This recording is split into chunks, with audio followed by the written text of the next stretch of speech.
그리고 전세와 월세, 연이자 이걸 말씀드립니다. 일반적으로 어떻게 계산을 하냐면 연 4% 정도 기준으로 계산을 해요. 이것이 일반적입니다. 예를 들어서 1억이 없어. 그러면 1억을 월세로 계산하면 어떻게 해야 되나? 부동산 업계에서는 1억의 연 4% 얼마죠? 400만 원 아닙니까? 연 4% 400만 원. 이것을 12개월로 나누어서 월세를 내는 거예요. 건물을 보유하고 월세를 받는 건물주들도 연 7, 8%? 그러면 좋죠. 그런데 연 4%의 수익률 생각해요. 그렇게 높지가 않아요. 그게 일반적이에요. 그러면서 연 4%의 수익도 있고 또 추가로 시간이 흐르면서 그 건물의 가치가 또 상승하니까 부동산 값이 또 올라가는 것 아니겠습니까? 그러나 제 얘기하면 저는 부동산을 월세를 준 적이 한 번도 없어요. 저는 항상 전세를 줬어요. 그리고 그 전세금 받은 목돈을 가지고 투자를 합니다.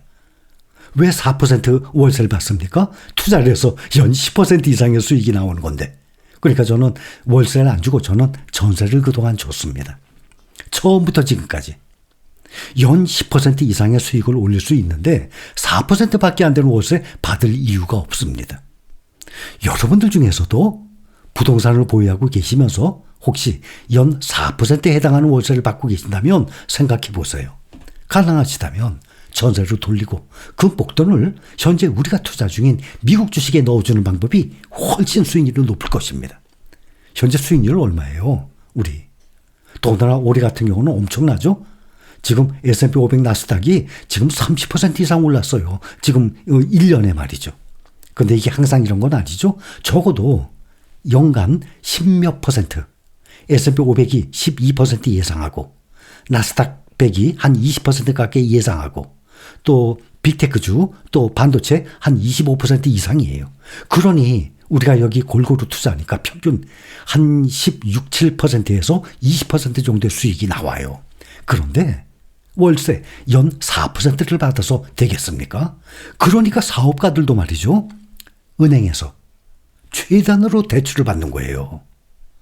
만약에 4%대로 대출을 받는다면 그 돈으로 더 높은 수익을 올릴 수만 있다면 은행에서 최대한으로 대출을 받아서 굴리는 방법이 현명합니다. 그러니 국내의 대기업을 비롯해서 정말 돈이 없어서 대출을 받은 기업들도 있겠지만 돈이 있어요. 유보금 쌓아놓으면서도 은행 이자를 최대한으로 끌어다가 난 그보다 더 많이 벌 수 있거든. 은행에 4% 이자 돈 끌어다가 내가 연 10% 벌어. 사업을 해서 그렇다면 최대한으로 끌어 쓰는 거예요. 자, 제 이야기를 해드리겠습니다. 전에도 제가 몇 번 말씀드렸어요. 저는 1980년대에 서울 서대문구 이대 앞이라고 있죠. 서대문구 이대 앞 사거리 있어요. 이대 앞에서 그 길 따라서 쭉 나오면 사거리가 있는데 바로 건너편 오른쪽에 행정구역상으로 거기가 대흥동이에요. 마포구 대흥동일 거예요. 거기가 서대문구 대흥동이 아니라 마포구 대흥동일 거예요. 거기서 신혼생활을 했어요. 그러면서 지금 제 아들 최 PD 제 아들을 낳았습니다. 그 집은 지금은 헐고 지금 수십 층짜리 큰 빌딩들이 들어가 있죠. 근데 그때는 한옥집들이었어요. 그 길을 지나면서도 오래전에 제 아들에게 여기 네가 태어난 그 자리다 하고 제가 알려주기도 했었어요. 그 이대 앞 사거리 건너편에는 오래된 한옥집들이 찾길번에 쭉 늘어서 있었어요. 혹시 1980년대에 그쪽에 사셨던 분들 또 항상 출퇴근하면서 일하면서 지나다니셨던 분들 맞아 거기 한옥들 쭉 있었어. 근데 거기 점집이었어요. 점집들이 많았어요. 지금은 모두 대형 빌딩 숲이 되었지만 근데 그 한옥집들 중에 한 집이 점집이었어요. 근데 그 점집 여주인이 거기가 장사 잘 됐어요. 점을 잘 본다 그래서. 근데 그 여주인이 제 집사람의 그 불룩한 배를 보면서 항상 딸이구나, 딸이야 그랬었어요. 제 집사람은 보면 딸이구나 그랬었어요. 그런데 아들을 낳았으니 점쟁이의 실력 알만도 했죠. 근데 그 집은 그때만 해도 점을 잘 치기로 유명했나 봐요. 손님이 하루 종일 끊이질 않았던 집이에요. 그러니 돈 버리고 점 보는 것도 결국에는 좋은 소리 듣고 싶어하는 자기 만족을 위한 행위에 불과한 거예요. 뭐 요즘 뭐 돈 내고 막 전보러 다니고 그런 사람들 별로 없겠죠. 그 집의 맨 구석에 부엌, 주방이라고 얘기하기도 뭐 그렇죠. 이 부엌 바닥이 그냥 맨 흙이에요. 맨바닥 흙. 그리고 계단을 한 2개 정도 밟고 올라가야 또 작은 방이 하나 있어요. 거기 보증금 50만 원에 6만 원짜리 월세 단칸방이었어요. 그리고 신혼생활 시작했어요. 50만 원, 제 총 재산이 50만 원이었어요. 그리고 신혼생활을 시작했습니다. 그곳에서 아들을 낳은 것입니다. 그러니 아무것도 없는 저를 믿고 제 집사람이 저한테 온 것입니다. 저는 너무 고마웠죠. 그 이후에 직장생활도 몇 년 동안 했어요. 열심히 일을 하면서 실력을 쌓았으니까 내가 독립을 할 수 있는 실력이 된 거죠. 저는 정말 열심히 일을 했어요. 제 사업을 몇 년을 하다가 쫄딱 망했어요. 사업하다 망한 거 말씀드렸죠. 그리고 100만 원에 6만 원짜리 단독주택의 반지하 월세방으로 이사했어요. 그리고 화장실 옛날 푸세식이죠. 마당을 가로질러서 대문 옆에 있는 화장실 그런 데서 이제 생활을 했어요.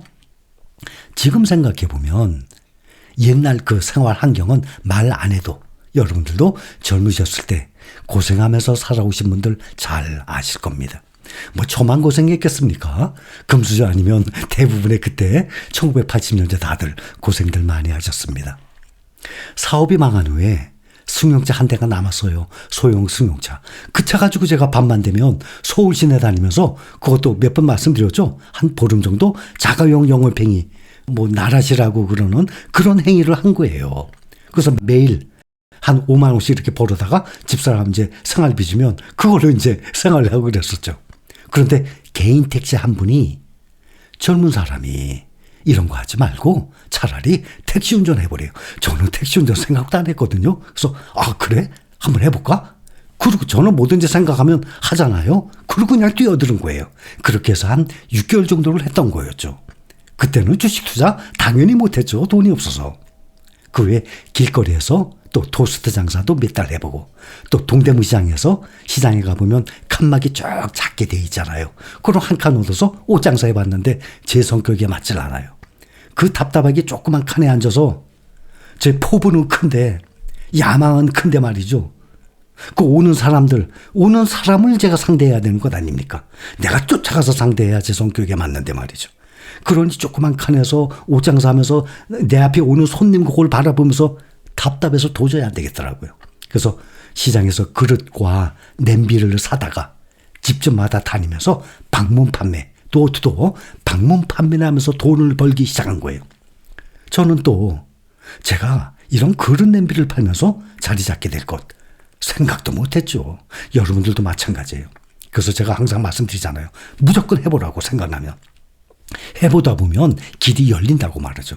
다 세상 살아본 경험에 의해서 말씀을 드리는 거였어요.